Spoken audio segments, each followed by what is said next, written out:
Good morning. This is Giovanni Gallucci, joined by Chloe Dawn and Rachel Donovan, and this is the Daily Trend Report. Morning.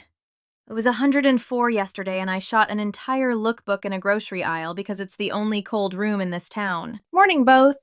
I drove in early to beat the heat, and the pavement was already soft at 7. Today, a federal ruling that just made half the brand safety memos in America factually wrong, a granola brand that made fun of the trend it was launching into, and what actually worked in content this week.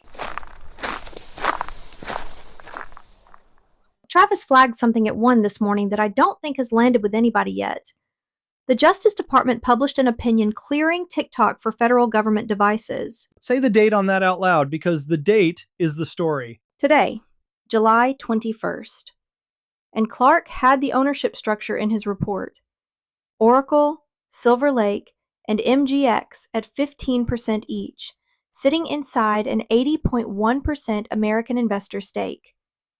ByteDance held down to 19.9. So the thing everybody's been waiting 4 years on just quietly happened on a Tuesday. DOJ's reasoning is that TikTok USDS functions independently of ByteDance. Rebuilt the recommendation algorithm here. Rebuilt the cybersecurity program here. Geo, what does that actually change for somebody running a brand? It changes one sentence in a document, and that sentence has been costing regional brands money since 2022. Go pull your brand safety memo right now. Somewhere in there's a line citing the federal device ban as the reason you're underinvesting in TikTok organic.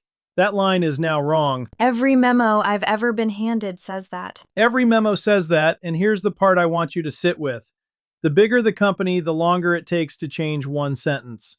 General counsel has to read it, somebody has to schedule a review, somebody has to brief the agency. That's 2 quarters minimum at a company with a legal department worth what it costs them. And a 5-person brand can change it before lunch. Before lunch, with no meeting.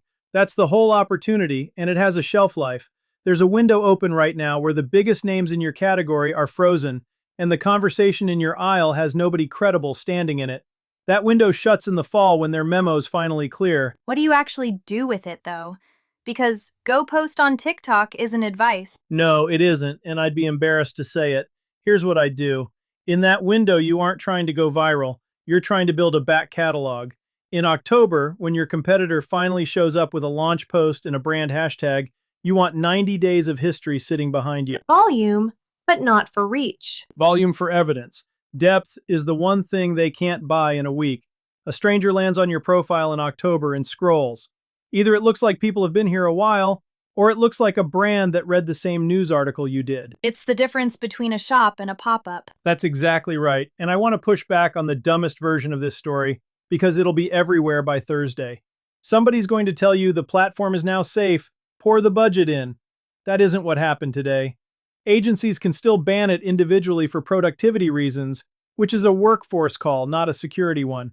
Nothing about the platform itself got safer this morning. So what did change? Your excuse got weaker. That's it. That's the whole ruling as it applies to you. That's a much less exciting sentence. It's a much more useful one. 3 things you can actually do today. 1. Start the back catalog this week, not in September. 90 days of published history beats a competitor's launch post, and history is the single asset you can't compress or buy. 2. Don't dump your Instagram grid over there. Recut it native or don't post it at all. A recycled crop with the wrong safe zone reads as a brand that showed up late and handed it to an intern. 3. Pin a post that says plainly what the account is for. In an empty window, you get found by people who have never heard of you, and they decide in about 4 seconds whether there's a reason to stay.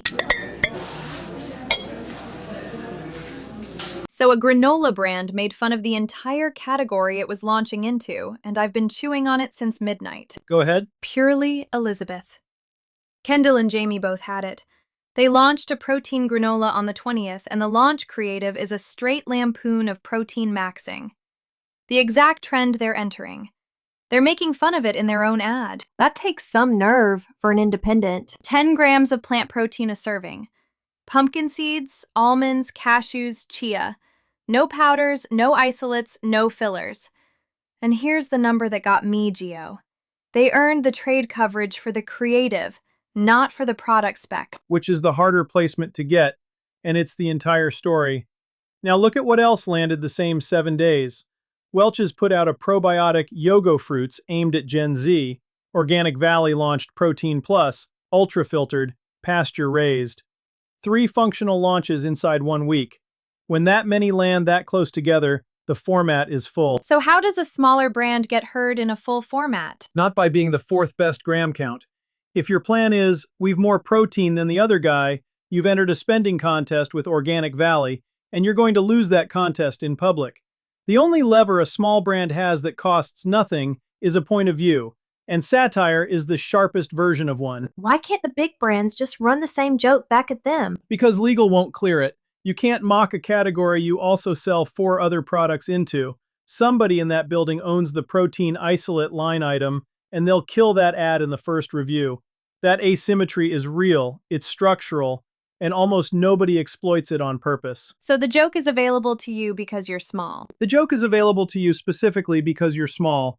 That's a strange sentence to hear in this business, and it's true more often than people admit. There's a version of this that's just being snide, though. And that version fails badly. The joke has to be a claim. Purely Elizabeth gets to make fun of powders because they actually hit 10 grams without one. If you can't hit your number without an isolate, don't make this joke. Because the first comment under it'll be somebody reading your own ingredient panel back to you. And that comment lives forever. It gets screenshotted forever. So the test is simple. Is the punchline something you can prove on the back of the package? If yes, you've a campaign. If no, you've a liability with a laugh track. Ingredient suppliers this week also went on the record that clean label still has no agreed definition. Same lesson coming through a different door. When the people selling you the ingredients admit the term is fuzzy, the term is done. Stop saying the category word. Say the specific thing you left out. 3 moves before we move on. 1. Name the shortcut you refuse to take, and name it in the creative, not in a press release nobody's going to read. No isolates, said out loud in the video, beats clean label printed on the package every single time. 2. Post the version of your category everybody's already tired of, then post yours. Same day, back to back.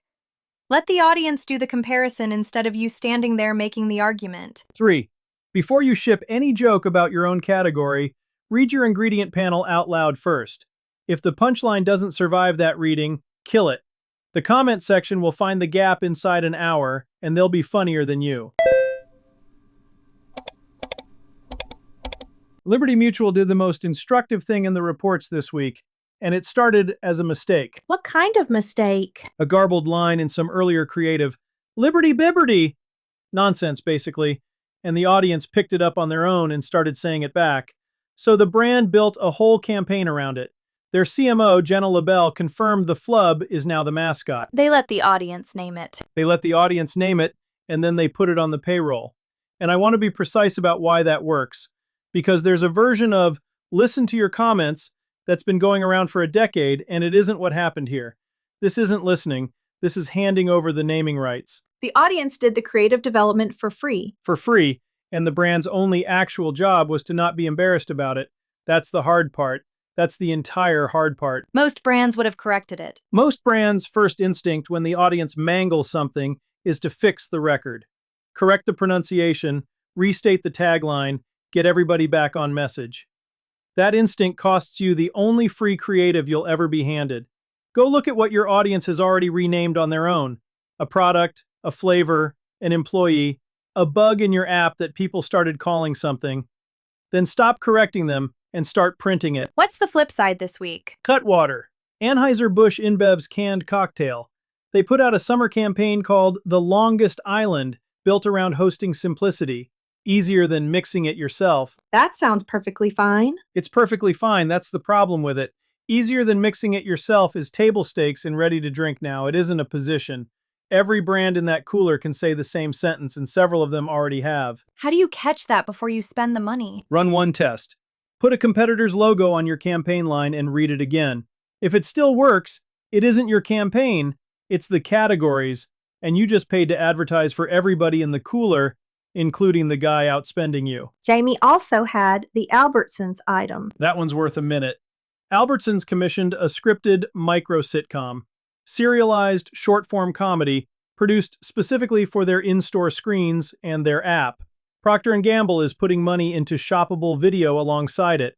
No performance data published yet. A grocery store making a sitcom. A grocery store becoming a content company, which is what retail media actually is once you stop calling it advertising. And for independent producers, here's why you should care. Shelf placement now comes bundled with a screen. Nobody has written the creative rules for that surface. Everybody in that business is guessing right now. Which is the best time to be in the room. Being early is cheaper than being good later, and being early is how you end up deciding what good looks like on a surface nobody understands yet. Here's what to actually do with all of that. 1. Find the thing your audience already renamed and stop correcting them. Canonize it instead. Use their word in your next 3 posts, and watch what the replies do when they realize you were paying attention. 2. Run the logo test on every line in your current campaign. If a competitor could run it unchanged tomorrow, cut it this week and write something only you can say. 3. If you're on a retail shelf, pitch your category buyer a short series for their in-store screens. The rules for that surface don't exist yet, and the brands who show up first are the ones who get to write them. That's the show. If you're in a category where nobody's making the smart weekly argument out loud, I build weekly deep dive podcasts for brands. Same pipeline that makes this one. Research, script, voice, published on a schedule. You end up with an owned audio channel your competitors can't rent. That's GallucciNet. Gallucci.net or DM at GallucciNet on Instagram or LinkedIn. Talk tomorrow. See you out there.